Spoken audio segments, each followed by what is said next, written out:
Para sa kanyang ulan patungkol sa Roman architecture. Please, pasok. Maraming salamat, JM. Nandito ako ngayon, live sa Manila Cathedral na isang halimbawa ng Roman architecture. Atin nating alamin ang balitang istorya ng Roman architecture. Ancient Roman architecture adopted certain aspects of ancient Greek architecture, creating a new architectural style. The Romans were indebted to their Etruscan neighbors and forefathers who supplied them with a wealth of knowledge essential for future architectural solutions, such as hydraulics and in the construction of arches. Later, they absorbed Greek and Phoenician influence, apparent in many aspects closely related to architecture. Roman architecture flourished throughout the empire during the Pax Romana, the long period of relative peace and minimal expansion by military force experienced by the Roman Empire in the 1st and 2nd centuries. Since it was established by Caesar Augustus, it is sometimes called Pax Romana. Its span was about 207 years. Factors such as wealth and high population densities in cities forced the ancient Romans to discover new architectural solutions of their own. The use of vaults and arches, together with a sound knowledge of building materials, enabled them to achieve unprecedented successes in the construction of imposing structures for public use. Today, Roman influence can be seen among countless buildings such as banks, government buildings, houses, business buildings, and many more. Roman culture resonates among modern building styles because of the structural mastering of the dome and the arc. When a building has substantial weight bearing down on lower levels, columns can easily support the weight when it is distributed through an arc, reducing the stress significantly. The arc, for this reason, is the most famous and most modernly used aspect of Roman architecture and can be seen nearly anywhere. The dome is not used as frequently among modern buildings, but it is widely used to show prominence and elegance. In Washington, D.C., domes are a common theme among government buildings, originally meant to imitate the grandeur of ancient Rome. Modern use of ancient Roman architecture is most commonly used as an allusion to ancient Rome itself. People recall the Roman Empire as a colossal, dominant, and extremely influential nation. The allude to ancient Rome is to project the image of greatness and influence.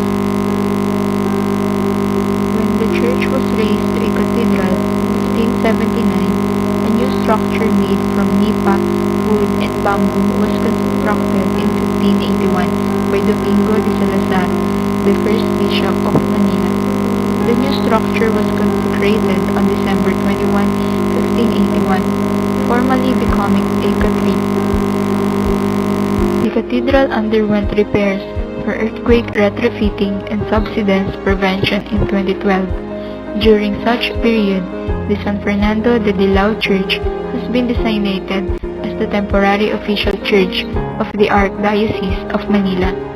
However, Monsignor Nestor Serbo stated that the cathedral will finish its renovations last March 25, 2014. Some added features and changes include installation of CCTV cameras, large flat-screen television screens, improved audio-video systems, and improved interior and exterior LED lightings. The cathedral completed its restoration on the said date and was reopened to the general public last April 9, 2014 after 2 years of renovation. Manila Archbishop Luis Antonio Tagle led a Holy Mass after the reopening of the cathedral, attended by President Benigno Aquino III.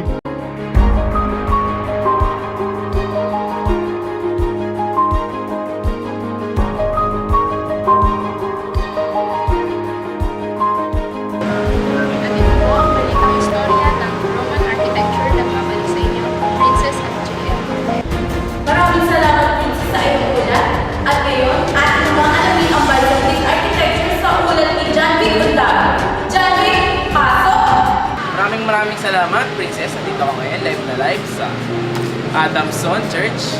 At ito po ay isang halimbawa ng Byzantine architecture. Halina at tuklasin natin ang istorya ng Byzantine Building style of architecture. Constantinople, formerly ancient Byzantium, after AD 330. Byzantine architects were eclectic at first, drawing heavily on Roman temple features. Their combination of the basilica and symmetrical center plan, religious structures resulted in the characteristic Byzantine, Greek cross-plan church with a square central mass and four arms of equal length. The most distinctive feature was the dome roof, to allow a dome to rest above a square base. Either of the two devices was used. The squinch arc in each of the corners of a square base that transformed it into a octagon, or the pendentive. Byzantine structures featured soaring spaces in sumptuous decoration, marble, columns, and inlay, mosaic on the vaults, inlaid stone, pavements, and sometimes gold-covered ceiling. The architecture of Constantinople extended throughout the Christian East and in some places, notably Russia, remained in use after the fall of Constantinople. Early Byzantine architecture drew upon earlier elements of Roman architecture. Stylistic drift, technological advancement, and political and territorial changes meant that a distinct style gradually resulted in the Greek cross-plan in church architecture. Buildings increased in geometric complexity. Brick and plaster were used in addition to stone in the decoration of important public structures. Classical orders were used more freely. Mosaic replaced carved decoration. Complex domes rested upon massive piers, and windows filtered light through thin strips of alabaster to softly illuminate interior.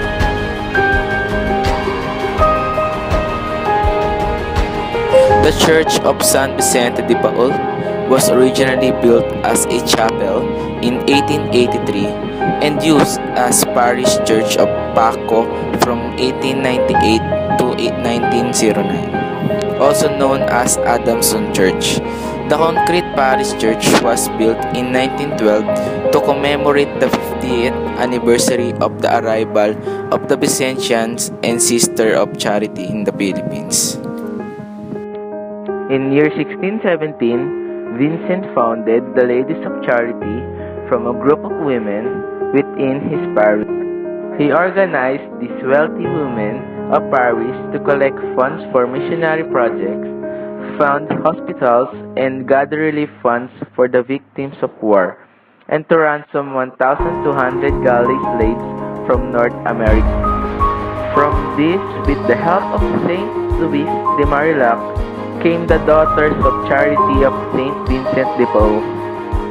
In year 1622, Vincent was appointed chaplain to the Tuklasin galley. natin ang balitang istorya ng Byzantine architecture. Nagbabalik sa inyo ang Princess Again. Maraming salamat, Jeremy, para sa inyo. At para sa uling una, natin si Pucholotan upang ihatid sa atin ang historiang balita patungkol sa early Christian. Pucholotan, pasok! Maraming salamat, Princess at JM. Magandang araw sa ating mga kababayan. Ngayon naman ay nandito ako sa Binondo Church na isang halimbawa ng early Christian architecture.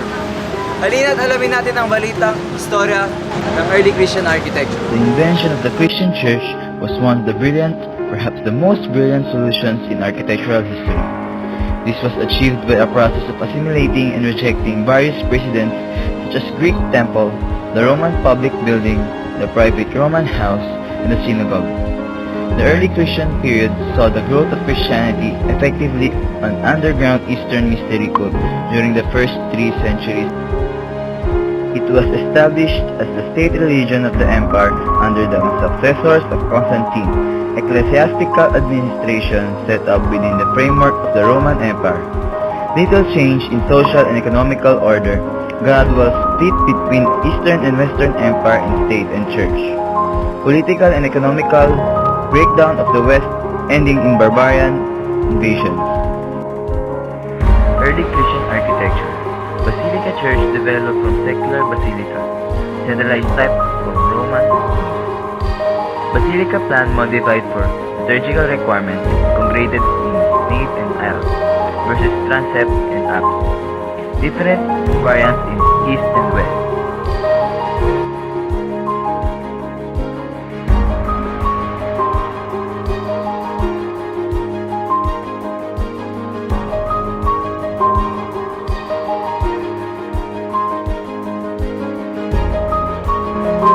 Early Christians adopted Roman motifs and gave new meaning to battles in pagan symbols.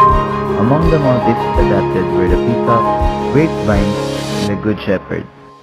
Early Christians also developed their own iconography. For example, such a symbol as the fish were not borrowed from pagan iconography. The earlier period being called the Byzantine anti-Byzantine period, during the period of the Seventh Ecumenical Council.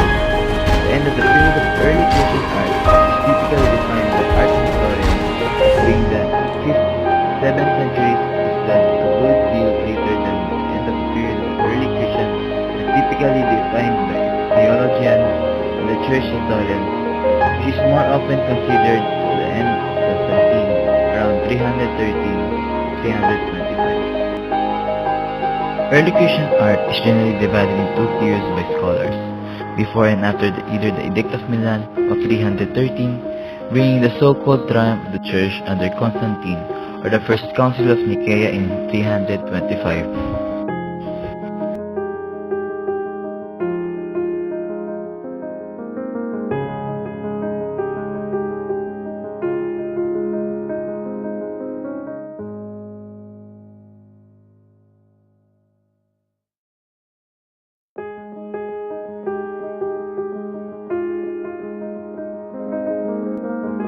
A Catholic church in the heart of Chinatown is a worth a story, the Binondo Church. The Chinese all over the world are predominantly Buddhist, and therefore a Catholic church in its center is a testament to the faithful, having established this place of worship. The church is on Ongping Street in Binondo, and on a part outside the church stands a statue in honor of Don Roman, a Chinese businessman who led financial support and contributed to the success of the Filipino uprising against Spain in 1896.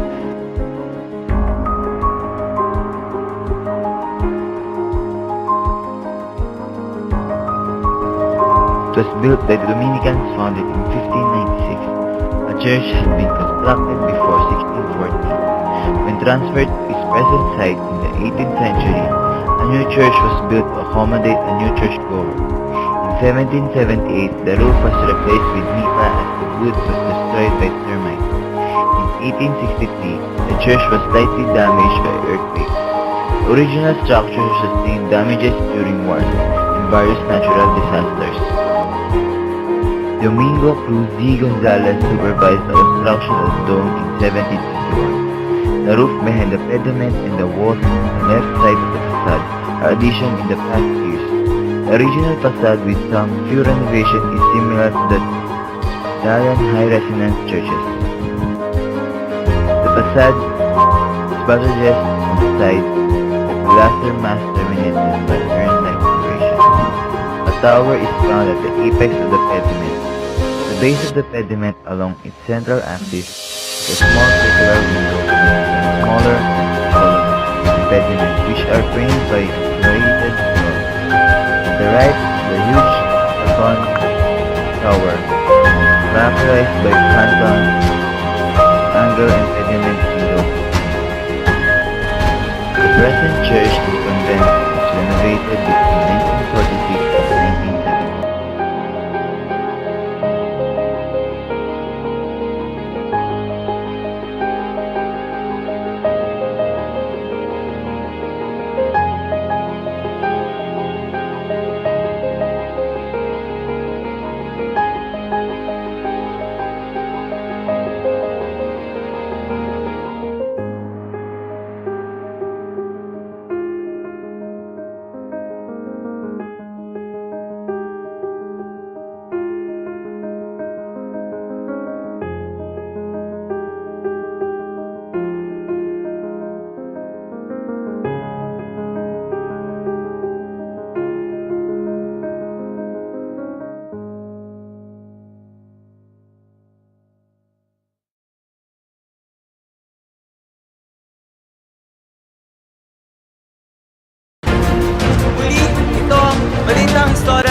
Christian architecture.